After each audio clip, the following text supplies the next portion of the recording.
I'm Greg Dalton. I'm Ariana Brocious. And this is Climate One. I've been reporting on climate for more than 17 years, and I'll be honest, a lot of the trends are really bleak. The terrible forecasts from scientists are coming true faster than they predicted, and extreme weather is getting worse. And it's getting a lot more frequent. Exactly. In the face of all this evidence and suffering, we're making only some of the changes that are so urgently needed to turn this around. Right. I hear that. I see that. But, one thing that we talk about a lot, you and I, is that in spite of how dire it feels right now, and it really does, it can really feel depressing, there's so much innovation and possibility and transformation that's possible simultaneously. And there's a lot we can do if we can just kind of get moving. And that's the subject of a new book called What If We Get It Right? It's by Ayana Elizabeth Johnson, who's kind of a rock star in the climate space. She is, and she's a marine biologist and a conservation strategist. She's co-founder of the All We Can Save project, and a couple of years ago, we at Climate One presented her with the Stephen Schneider Award for Outstanding Communication of Climate Science. And one thing you can really sense throughout her work is her passion for the natural world and all of us living in it. I recently had the pleasure of speaking with Johnson in front of a live audience at the Commonwealth Club in San Francisco. She told me about a recent trip she took to the Arctic, a place of incredible beauty where you can also see the impact of climate change in really stark ways. I asked her how she balances her love of nature while also recognizing our role in its destruction. The gift is that there can be endless beauty amidst the chaos and destruction. And some of that beauty comes from how we look out for each other. The way we care for each other is so heartwarming, can be. And walruses, have you ever seen a walrus in the wild? They're so ridiculous. And it was just, such a treat to be there. And then, of course, you're looking at this ice and the colors of the blues, the turquoise, that royal blue. I've never seen anything like that, even in the Caribbean. But then you're looking at, these glaciers, and the guide says, oh, those used to connect and now they're 2 miles apart, right? I mean, the Arctic could be ice-free within a decade in the summers. Just a completely different ecosystem, right? And currents will change and food webs will change and all of this. And so obviously change is the constant, and just embracing that. I mean, I think I'm known for advocating for finding joy in climate action, and I think it's important to allow that to be small things, not a constant skipping giddiness, but appreciating beauty and love and all of it whenever it appears. Yeah, yes, absolutely. Well, you fell in love with coral reefs at age 5. I love a love segue. And you put in your book that it's just as coral reefs were dying, but perhaps the same could be said of a 5-year-old today, because they're still dying.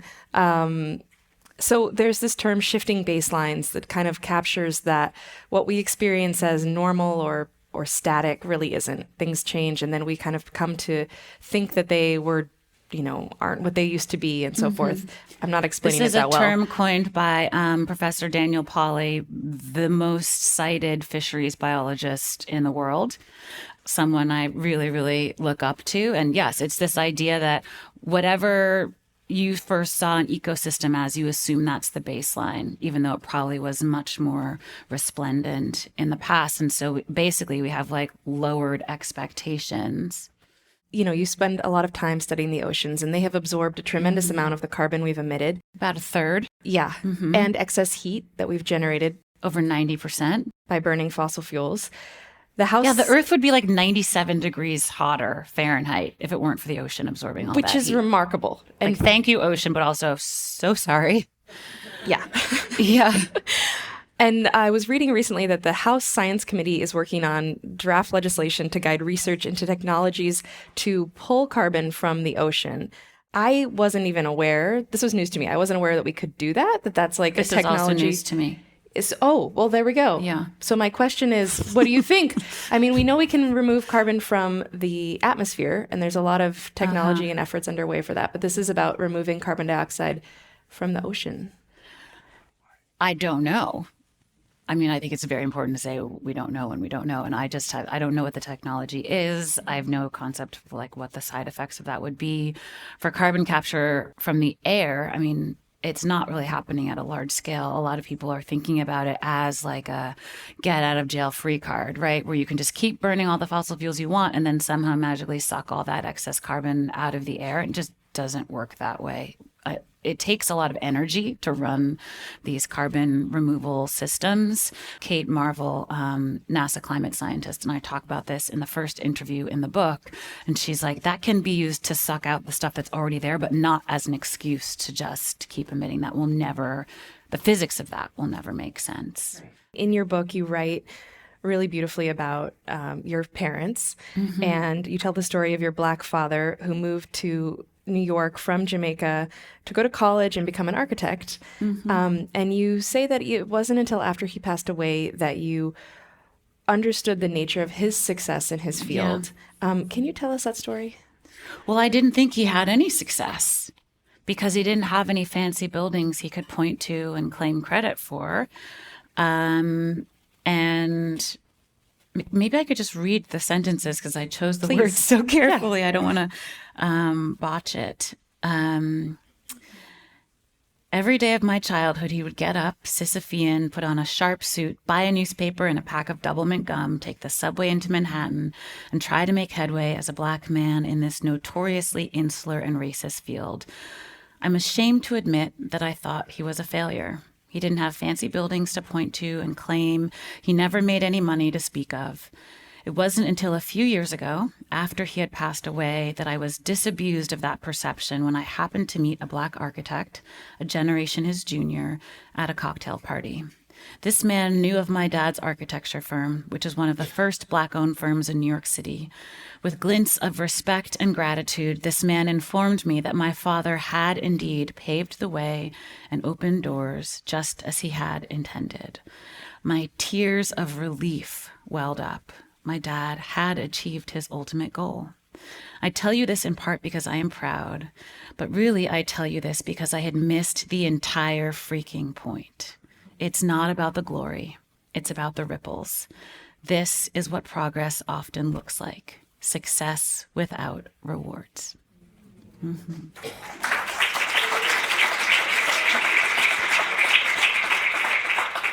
How does that shape your approach to the climate change work that you do? I mean, I think the best gift my parents have given me is to just like absolutely keep my ego in check. My mother is like not one for handing out participation trophies, right? And neither my father. I mean, the number of compliments I got from him is sort of a joke, like, good job, kid. I would get that like 4 times a year and I'd be like, yes. And I think the way that manifests is they didn't have any particular ambition on my behalf. All they said to me was, you have to give back. You've had all of these opportunities. I had scholarships to all the best schools. You have to whom much is given, much is expected. There are innumerable ways to give back. Just choose something. And also that like, you're not a savior. Like you can help, but there's no expectation that I'm going to like save the world. Right. And sort of that combination of low expectations for impact, but high expectations for effort and commitment and values, I think was a really helpful match. But my mother was very much like, the world needs more Black scientists. So she did encourage me in that direction, but, you know, also being half Jamaican, thinking about the ways in which the degradation of the ocean is a cultural issue. And so I think about climate and environmental issues very much as harmful to coastal communities and cultures, not just economies and safety and health. Right. You write that 70% of Americans are worried about climate change. Most don't even talk about it with their friends and family, though. And the 11% of Americans, 37 million people who are willing to become actively engaged, haven't taken action. That's a big number of people, and climate can feel lots of things, right? It can feel daunting, overwhelming, scary. But you've created a Venn diagram to help people understand where they can find their climate action. And this speaks to what you were just talking about.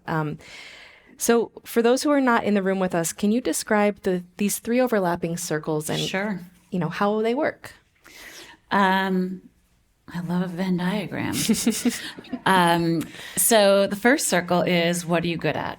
So what are your skills, your resources, your networks? What can you specifically bring to the table? And this is a reaction essentially to the environmental movement from my perspective for many years, giving everyone a very similar and generic list of things we should all do, right? Vote, protest, donate, spread the word, lower your own carbon footprint, which is, of course, a term popularized by Ogilvy on behalf of BP. So thanks. And what a loss if we're all just doing the same things. Please do those things, by the way. Like I do them. We should all be doing them. And yet we need to bring our special magic, our superpowers into the mix too. So what are you good at? And I think it's worth saying we should be very generous with ourselves about that category. Like, are you really good at planning parties? That would be helpful. Do you make good websites? We need those. Are you just like an incredible project manager? Great. We need that too. This is not about like engineering per se, right? Or only politics. So what work needs doing? There are hundreds, if not millions, of climate and justice solutions. So I recommend that people check out Project Drawdown for a list if you need some inspiration. So drawdown.org has all these different climate solutions, their relative, benefits on reducing greenhouse gas emissions, et cetera. And then on top of that, the Drawdown Review, which came after that, you can download for free on their website and is actually, I think, much better and clear, really good graphic design. I'm obsessed with good design. And it talks about the accelerators for climate, so implementing climate solutions, right? Things like politics and culture. So what work needs doing, pick something. And then the third circle is what brings you joy. So as we were talking about before, these sources of satisfaction and delight, not this very superficial, in my estimation, American pursuit of happiness. I just don't care if we're happy all the time as long as we're being useful and kind and all these other things. And joy is different than happiness, It's totally different. Joy is, and I would say, like, if everyone could just be slightly goofier, I'd really appreciate that too. I think this whole book tour, I'm like, can we take climate change seriously? But like, please don't take ourselves seriously. Like, it's so boring. So that's my pitch. Take it or leave it. But what brings you joy? And so finding our way to our own sort of bespoke climate action in the heart of those three circles is what I would encourage each of us to do.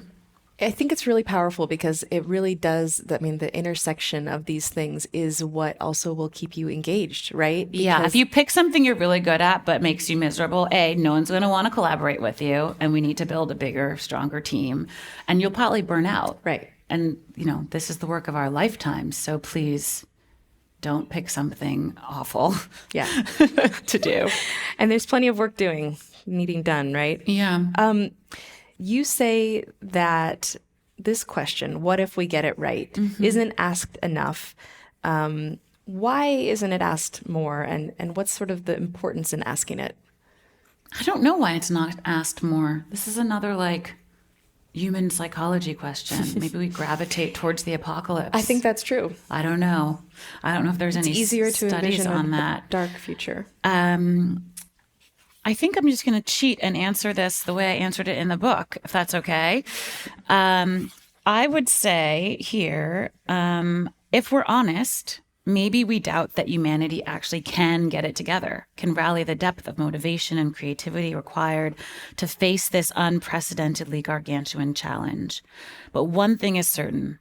Half-assed action in the face of potential doom is an indisputably absurd choice, especially given that we already have most of the climate solutions we need, heaps of them.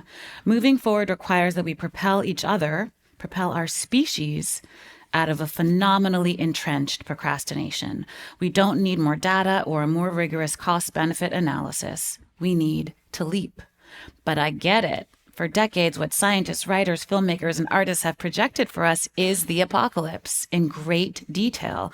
We can easily picture the climate change-fueled fires, floods, droughts, and storms, and the immense suffering, all of which are now well underway. However, when it comes to better outcomes, we've largely been left hanging. That is a problem. Humans evolved to not leap into a void. That's dangerous.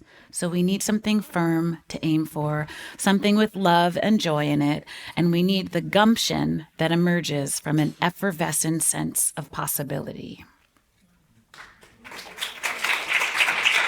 So essentially, I wrote this book because it's the book I needed to read, right? Show me the way forward. And I came up with this title, What If We Get It Right? Visions of Climate Futures. And I was like, ooh, how do I answer this question? Who am I, to answer a question this enormous and fundamental? And so then I, called all my smartest friends to help me answer it. And instead of paraphrasing them, I let them all speak for themselves.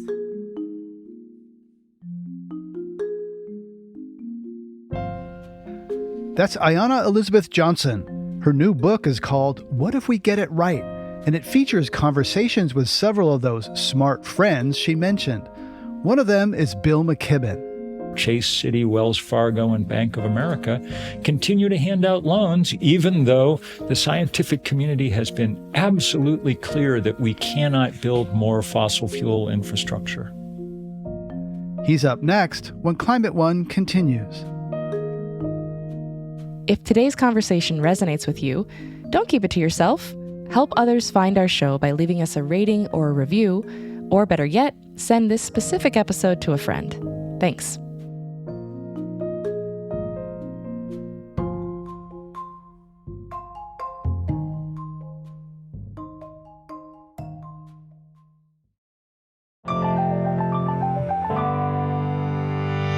Ariana recently spoke with Ayana Elizabeth Johnson on stage at the Commonwealth Club in San Francisco.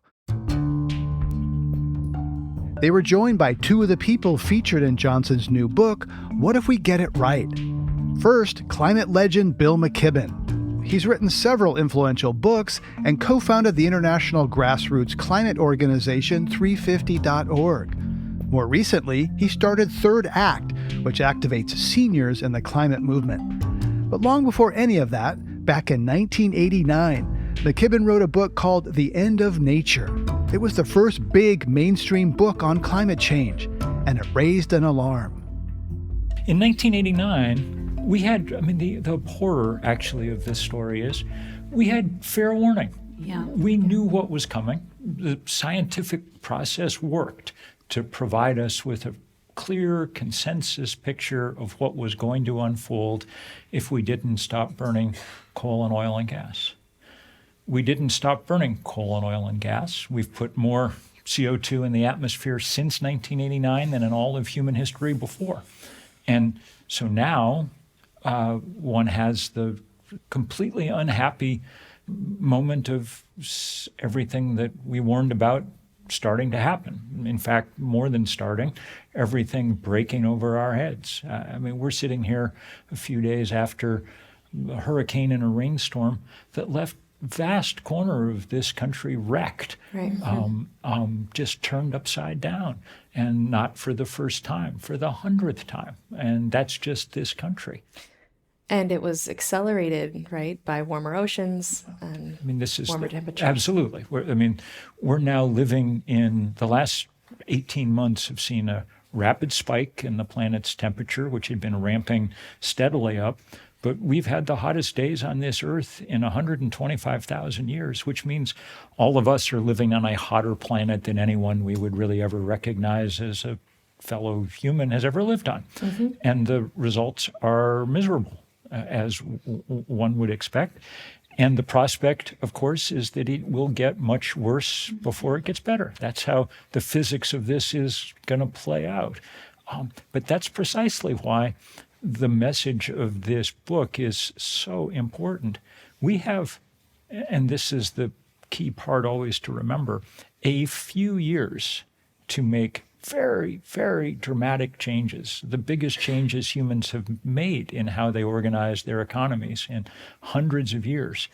And if we don't do it, this will get much, much worse. But it's entirely possible to do it. We have, as Ayana says, the tools that we need. We can begin to see them starting to be deployed. The question is whether or not we will do it at a pace that begins to catch up with the physics of climate change. And that in turn depends on, I think, at least in part, some of those questions of psychology that Ayana keeps discussing. I mean, how quickly and how justly, right? Absolutely. There's different possible futures that we just further entrench inequality, and that's no good. Absolutely. So far, we've run this climate movement, which we've both played our part to help build, on mostly fear and anxiety and guilt and sadness, all of which are entirely appropriate emotions, and all of which have had their power. But we've probably maxed out the number of people that we can get with those, and they've begun to cause often a kind of paralyzing grief and anxiety. Yeah. So now we need to draw on other emotions, hope and joy and a sense of adventure, which are very real. We're California, where we are, in the last year has finally, in advance of almost any place on the planet, installed enough solar panels and enough batteries that for the last 100 days, California has produced more than 100% of the electricity that it uses every day from renewable resources. That's a first. When the sun goes down at night, the biggest source of supply to the California grid is batteries that did not exist on that grid 3 years ago. Yeah, that's 2024, remarkable. Compared to 2023, California has used 29% less natural gas to generate electricity than it did last year. 29% is a big number, a number big enough that spread around the world. Huge deal. Spread around the world, that takes a big chunk, starts to take a chunk out of the 3 degrees Celsius that we're staring in the face of. But it has to happen, this change, very fast. Right. Because if it doesn't happen fast, then it doesn't do us much good. No one has a plan for how to freeze the Arctic back up again once it's melted. Right. Well, I'm sure there will be plans for that. And they'll probably come from sort of near here, won't they? It's possible. Bill, you've spent a number of years, or maybe really the last decade, focused on money. And you and Naomi Klein and others spurred a fossil fuel divestment campaign beginning in 2012. About $40 trillion, I think I have that number right, in university endowment funds and pension funds have since been pulled out of fossil fuels. That's a huge number. And fossil fuels continue to be, mined or pumped and drilled and used and burned. So what evidence do you have that divestment is having an effect? Well, I mean, we've slowed down. We've made it more expensive to do this work, and the coal industry can't really find much capital anymore to expand. But the oil and gas industry continues to find capital, in part because the biggest banks in the world and the 4 biggest funders of fossil fuel on the planet are Chase, Citi, Wells Fargo, and Bank of America, continue to hand out loans, even though the scientific community has been absolutely clear that we cannot build more fossil fuel infrastructure. Mm-hmm. They told us to stop 4 years ago. Said, Those no banks, more. You told me, JP Morgan Chase, Citibank, Wells Fargo, and Bank of America have provided about $1.5 trillion in financing to fossil fuel companies since the Paris Agreement was signed, where we all agreed we should ramp down those things. And that number's just kept going up, which is why, 1,000 of us went to jail this summer sits outside Citibank in New York. It's unconscionable what institutions in the name of the most short-sighted, short-term greed are willing to do. They will break the planet if we don't manage to stop this quickly. And are you seeing, there's one bank you wrote about in the interview with Ayana in here that did make a marked change. But those 4 haven't, to my knowledge. So, I mean, are you seeing... They're starting to make... actually, the craziest part of it is that they've all made some noises, you know? We're going to go net zero or whatever. We'll do it someday. But nobody is willing to just bite the bullet and get down to it, which is quite annoying because, to put it mildly. One understands why Exxon is, are amoral actors. They know how to do one thing in the world, drill for oil and set it on fire. But, Chase Bank, this is a relatively small part of their business. They can make outsized profits doing lots of other things, including the thing that we actually need to do on this planet, which is deploy lots of capital to build solar panels, wind turbines, and batteries as fast as ever we can. What's holding them back? Is it... The CEO of Exxon said earlier this year that his company would never invest in renewables because they don't return above average profits for our shareholders. And in that, he's correct, in that you can make plenty of money putting up solar panels, but you can't make Exxon-sized money. And the reason is because once you've put them up, then the sun delivers the energy for free every morning when it rises above the horizon. Exxon can't control the sun's output and store it up and sell it to us a little bit at a time. It's a great gift from the world around us that we can take advantage of. And that's spectacular news for humanity. We're at the moment when if we could seize it, we could stop burning things on planet Earth in short order. That's, not only might save the climate, but 9 million people a year, 1 death in 5 on this planet comes from breathing the particulates that go when you burn fossil fuel, which we do not need to do anymore. We live on a planet where the cheapest way to make power is to point a sheet of glass at the sun, okay? That we continue to do that is down mostly, really entirely, to the fact that the small number of people who own oil wells and coal mines refuse to part with their business model. And if we can't make them do it, which is why we organize in the ways we do, then we have little prospect. But I think we can make them do it, or at least we can give it a good try. So Ayana mentioned your organization, Third Act, and I want to get to that. This is aimed at activating folks over 60 in their quote-unquote third act of life. For you personally, how has your approach to activism changed in this phase of life? Well, I've been at this a while, since I wrote The End of Nature when I was in my mid-20s, so I'm now in my mid-60s. So it's been a lifetime's work. And the motivations shift some. I'm going to be dead before the very worst of this hits. So it's not anymore quite myself I'm thinking about, but as you get nearer the exit than the entrance,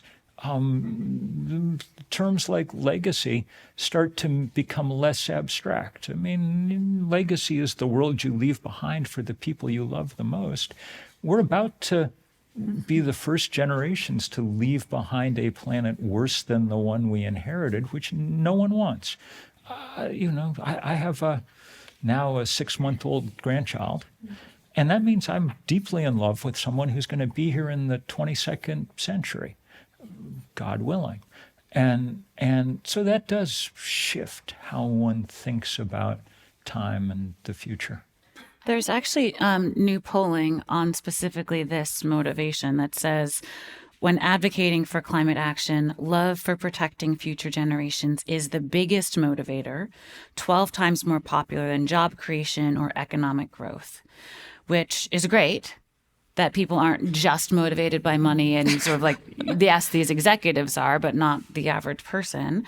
But I used to think that was kind of corny, like do it for love kind of thing. It's like I'm like You're the most romantic. mushy romantic. But I think of like climate action as like just of course we're going to try to make this better, right? Like, you don't have to get all romantic about it, and especially as someone without children, like, it's not something that I always thought of as like my personal legacy.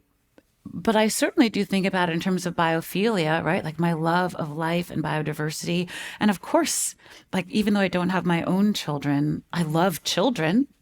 Like, I would like them to live in a safe and healthy world. And so I think this is another thing that the climate movement hasn't really tapped into is, apart from joy and adventure, and I would add creativity as exciting reasons to be involved in this, that like we should just embrace that people do this for love.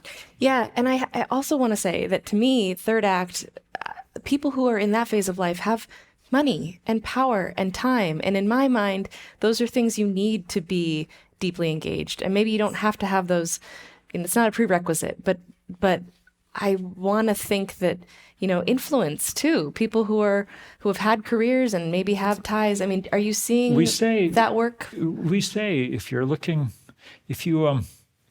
have reached the age where you have hair coming out your ears, you probably have structural power coming out your ears as well. And, I can vouch for the ear hair. There's 70 million Americans over the age of 60, 10,000 more every day, which is more than the number of people born in this country every day. We punch above our weight politically, because we all vote. There is no known way to stop old people from voting. And we ended up with most of the resources. So if you want to put some pressure on Washington or Wall Street or your state capital, having a few people with hairlines like mine, I mean, we'd all love to have a hairline like Ayana's, let's be honest.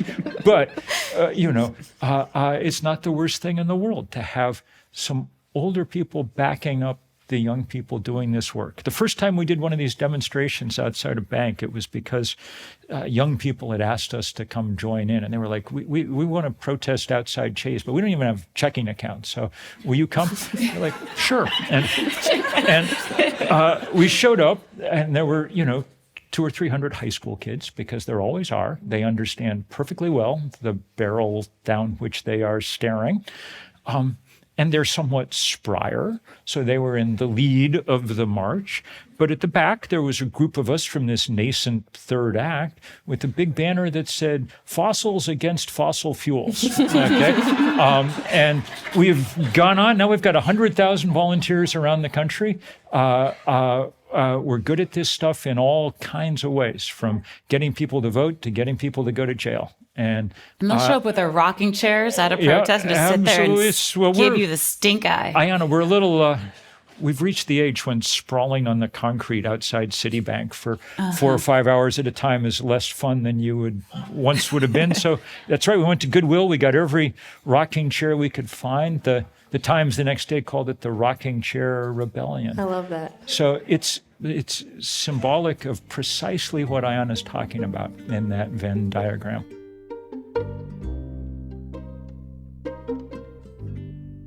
We'll have more of Bill McKibben and Ayana Elizabeth Johnson in a moment.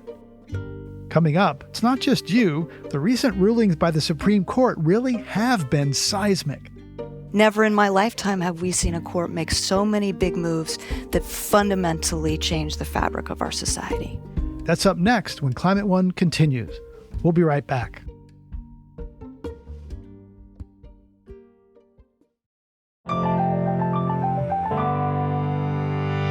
This is Climate One. I'm Ariana Brocious. And I'm Greg Dalton. You probably heard the tagline, "Because the Earth needs a good lawyer." It belongs to Earthjustice, a nonprofit law firm which goes to court against powerful polluters and litigates on behalf of the natural world. Abigail Dillen is president of Earthjustice, and Ayana Elizabeth Johnson featured her in the new book, What If We Get It Right? Recently, they both joined you, Ariana, along with Bill McKibben, for a special live conversation at the Commonwealth Club in San Francisco. I wanted to talk about the ways the legal system sometimes supports climate progress and sometimes works against it. For example, back in the 1970s, a bipartisan Congress passed a ton of environmental legislation, including the Clean Air Act, the Clean Water Act, and the Endangered Species Act. But now all of those laws are being challenged in the courts. So I asked Abigail Dillen, how much are those pillars of environmental protection under threat? Existentially. So one thing to remember about that time, which I think the climate movement is just catching up to, is that there was a holistic analysis that we were polluting our air, giving people asthma, cancer, that we were polluting our rivers, they were catching on fire, at least one of them in Ohio, that we were, our unbridled chemical industry was threatening the web of life. Rachel Carson made that one of her just incredible contributions was to write Silent Spring. But at some point, people stopped thinking about the world as a system and as this extractable, static resource.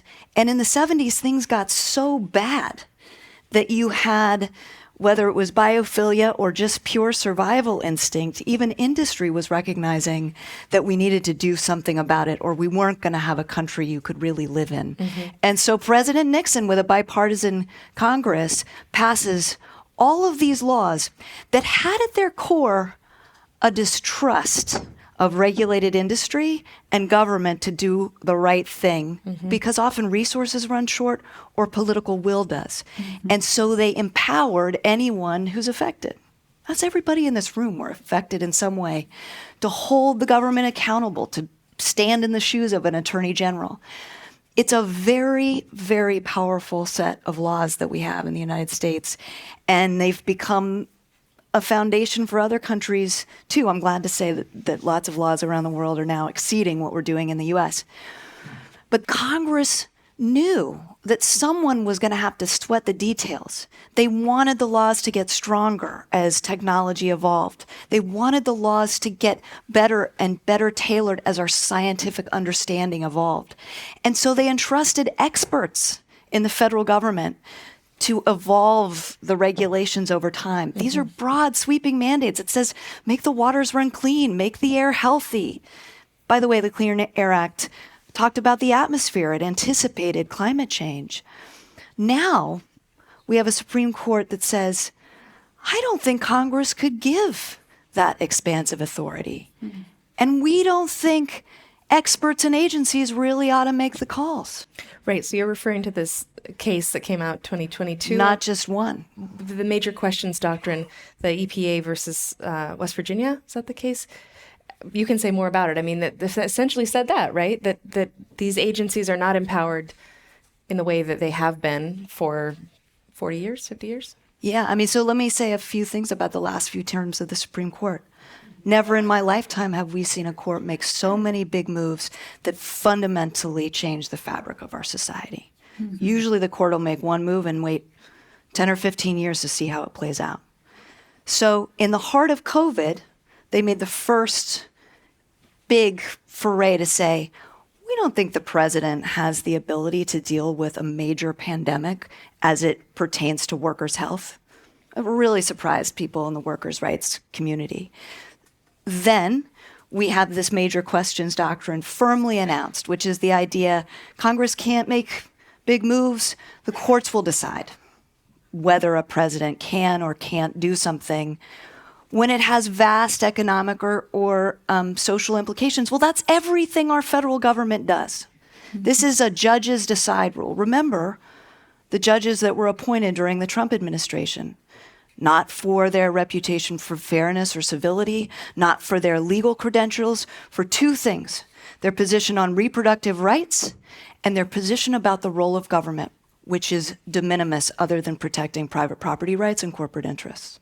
So that's the invitation that was given. And since then, we've had 3 more blockbusters that are pushing the envelope even further about what the scope of a president's authority do to respond to our activism. So how does that affect the strategy of you and your peers at Earthjustice? I mean, when the laws that you're using are kind of shifting, or the understanding of them is shifting under your feet? Well, the first thing I want to say is a de-escalation of the alarm I hope you're feeling, which is that the Supreme Court only takes so many cases a year. the signal that has been sent to a cadre of ultra-conservative lower court judges is tempered by the fact that during the Biden administration, there's been an enormous number of other kinds of judges appointed. A fair and good judge who respects science and facts is not precluded from doing the right thing. So we're still winning many of our client cases. And judges are people too. And whatever their ideology is, they're living in this crisis that is affecting us all so deeply and so personally. And their children and grandchildren. And their children and grandchildren. And so you never know, but we're still winning many of our cases, and I think that will continue to be true. And there are state courts, and there are all kinds of decisions that Third Act is trying to influence in our public utility commissions. We lawyer the hell out of everything. And a lot of that important work is insulated from this Supreme Court with an agenda.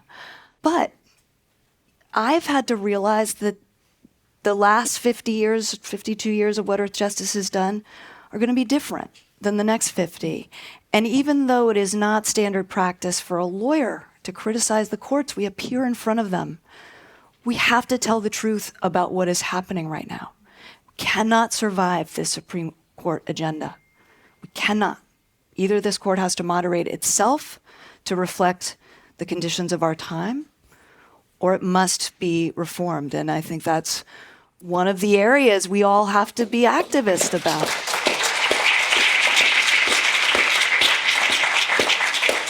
There's something you write about in your interview with Ayana, the Environmental Justice for All Act. Mm-hmm. Can you say a bit about what that is? And I invite Ayana and Bill to jump in too, about the importance of, if we were to accomplish getting something like that passed, what it would mean. Oh, I'm glad you brought up the Environmental Justice for All Act, which is now named after the late Don McKibben, an environmental hero. We are having a correct conversation in the country about how we build our new society faster. And there's no question we need to get more transmission. We need to deliver clean power, scale up the solutions, and we're working very hard on that. And there are some shortcuts being proposed that we should just stop the enterprise of environmental review, that no one should have a say. And my view is, there are some things about some of these bedrock environmental laws that haven't worked. We've built fortunes in this country. We've built a lot out, and we have not shifted who has access to clean air and clean water. Your zip code still defines your future.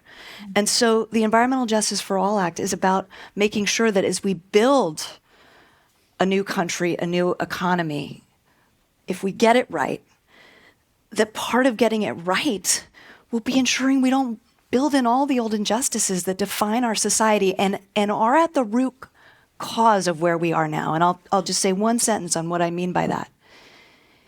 If we didn't tolerate the conditions in Cancer Alley of the Gulf Coast in this country, if we didn't tolerate the conditions that people live in the Ohio River Valley, we wouldn't be the biggest fossil fuels producer in the world. Yeah.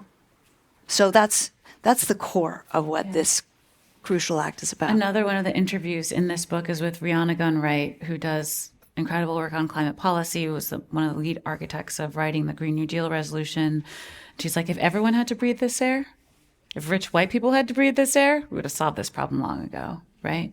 It's the communities that live along the fence lines of these fossil fuel facilities that are dealing with the major burdens, health impacts of all of this.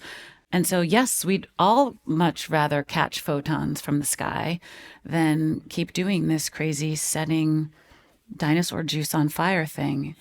And I think it just feels so ridiculous to have to say that out loud, to advocate for justice in that way, because it's just like, of course, we shouldn't be making poor people and people of color deal with all this stuff, especially given the even grosser injustice that often they're the ones that did the least to cause it all over the world. Right. Yeah. That's...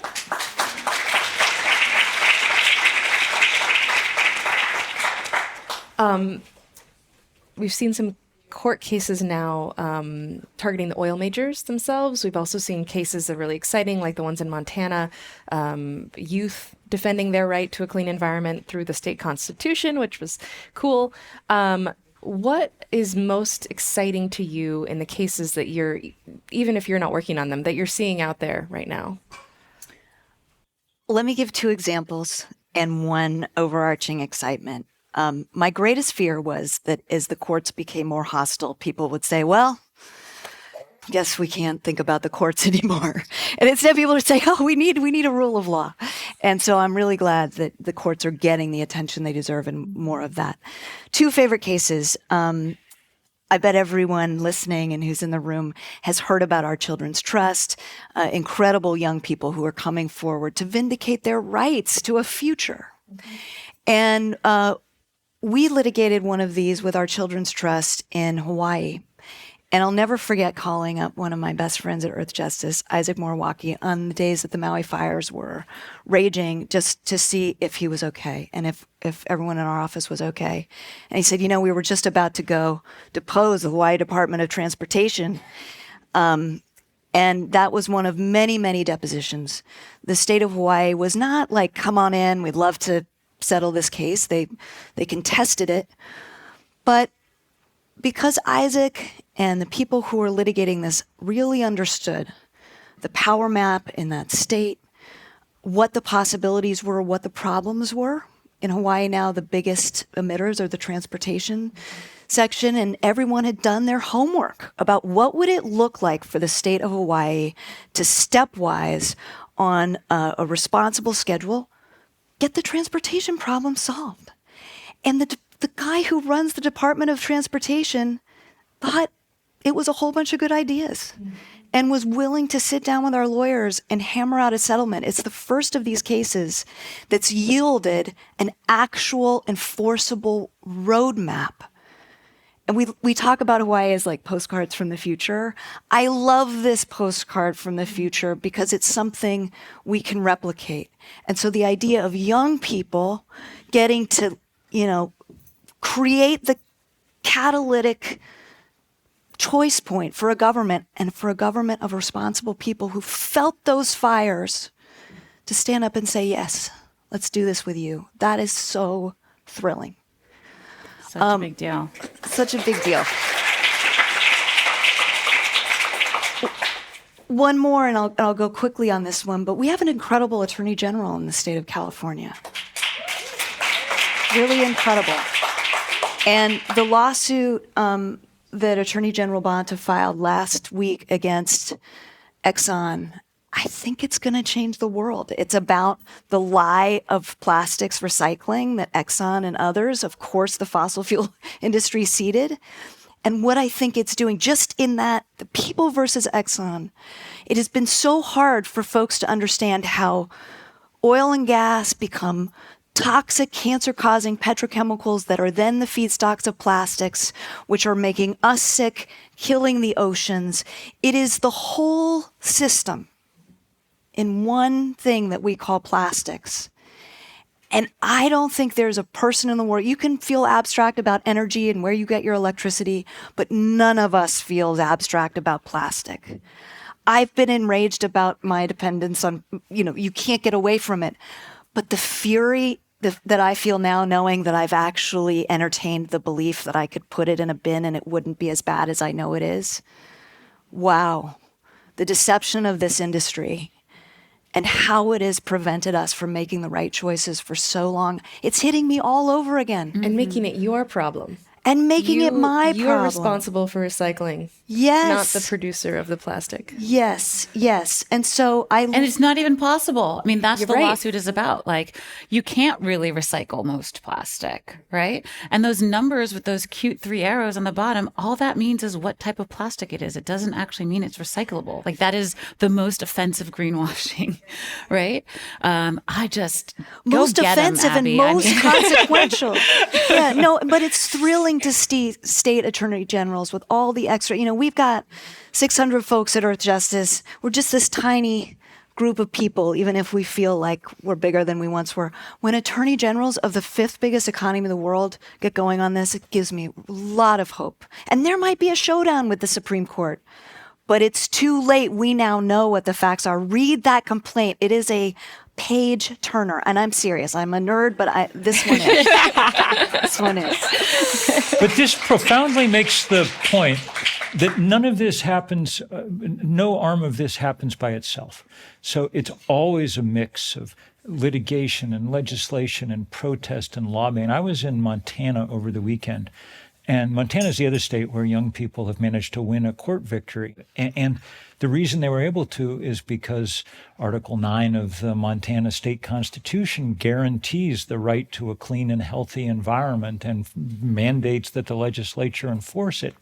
It surprises people when they read that Montana, now we think of as quite conservative state, has this provision. It was adopted in the year or two after Earth Day, when in 1970, when 20 million Americans were in the street, 10% of the then population, the biggest demonstration we've ever had in this country.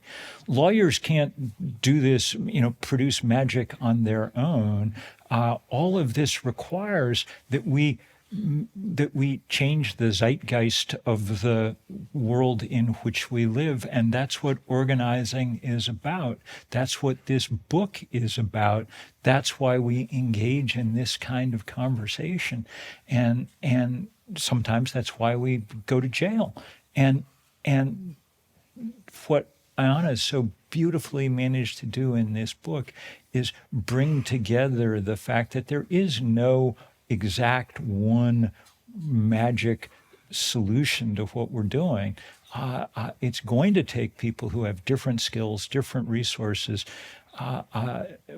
working very much towards the same end.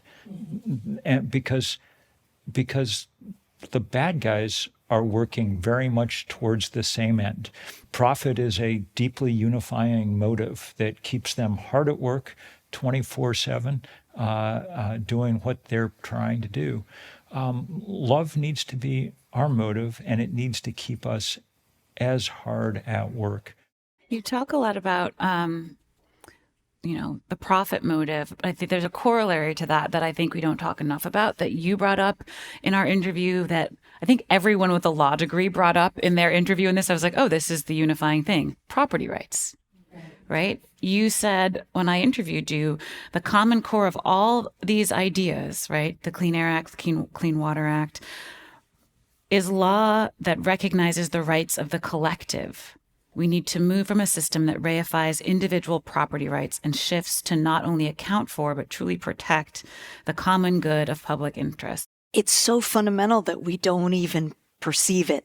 It almost seems original sometimes to people when you say, the one thing that we actually revere is the right to private property. So if you think about pollution, you have a right to extract. You have a right to pollute. It's just limited. And, that's not going to work at a time where we have water scarcity, we have atmospheric commons that we just have to protect forever. And the Supreme Court case I didn't mention, which just blew a hole in the Clean Water Act, is premised on the idea that if there is a private property right in play, Congress really, really, really can't give big authority to the executive agencies. Like, you need an extra clear statement if you want to regulate with any impact on private property rights. That's a very scary test because it basically brings all of our environmental protections into question. They all impact private property. Final question for all of you. What if we get it right? And each of you can have a turn answering. We'll start with you, Bill. Well, let me say what it doesn't mean. We're not stopping climate change is not one of the possibilities. And we're going to deal with a lot of grief and a lot of pain on this planet in the decades ahead, no matter what we do. But we could use the transition that we have to make because physics requires it to build a world far more just, far more localized, far more intelligent than the one that we inhabit at the moment. And it would be a good idea to use this thing that we have to do the things that we should have done long ago. I can build on that. you said we've had fair warning. And for many of us, even to read Ayana's book and read the climate science, it is so different to read it now that it's happening as opposed to read it as a future. It's like the diagnosis that you've gotten and you really want to understand. And there's nothing good about it. There's nothing good about the fact that we've let it go and it's happening. But the only thing that I see changing that gives me some courage is that there's something about the human species. We organize ourselves in some profound ways to help each other. The fact that we have medicine, the fact that we have schools, the fact that we, not well enough, but take care of each other in our old age, that we take care of each other in disasters. We're never going to get people out in the streets by saying, look, another hurricane or another wildfire. But what we are doing is starting to spur the thinking about how we're going to protect each other in this new weather. I think that's the best of our species. And so now as we face these climate shocks, and that's a nice way to put it, really, one after another, some part of us, and I hope it's the critical mass of us, is going to engage in what my friend, after seeing us speak last night, calls love politics. Because we have to. Because we have to. So it's funny, like I get asked this question obviously a lot. I'm on a book tour about a book called What Did We Get It Right? So like, tell me, Ayana, what does it mean to get it right? And the last chapter of my book is called Away from the Brink, which was going to be the title of the book, but I was told it wasn't cheerful enough. Actually, the original title was What Do We Become, How Humans Survive Humanity. That's what I sold the book as titled. But I actually had a lot of fun writing this last chapter, pulling from all these incredible people I interviewed and trying to weave some of their ideas together. And I won't spoil it for you by reading the whole thing, but it's a handful of paragraphs, and each starts with a "if we get it right" sentence. So I can just share a few of those. If we get it right, the world is a lot more green, more full of life. If we get it right, the combustion phase of humanity is over. If we get it right, we have relocalized and we eat well. If we get it right, our homes are comfortable. The future is not drafty. If we get it right, there is no traffic in cities because there are so few cars in cities. If we get it right, coastlines are greener too. Mangroves and wetlands and seagrasses and dune grasses have been replanted. If we get it right, the tyranny of the minority is over. The climate-concerned majority rules. If we get it right, there are fewer desk jobs, and electricians do very well on dating apps. If we get it right, the pace of life is more humane. We are unrushed, chill even. If we get it right, culture has caught up with our climate reality. Hollywood and celebrities are all in. Climate is the context. Spring is not silent. It's cacophonous. We are putting the pieces back together, adapting to the climate-changed world with eyes and hearts wide open. We embrace possibility, continually moving away from the brink and toward answers to the grand question, what if we get it right?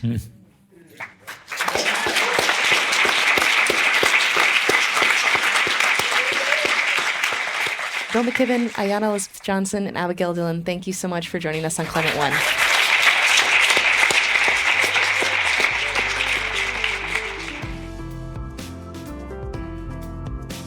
And that's our show.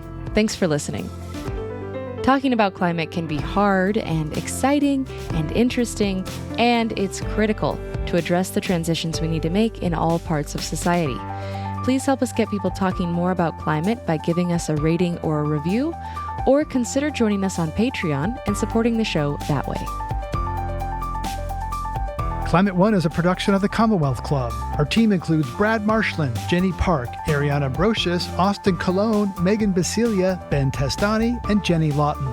Our theme music is by George Young. I'm Greg Dalton.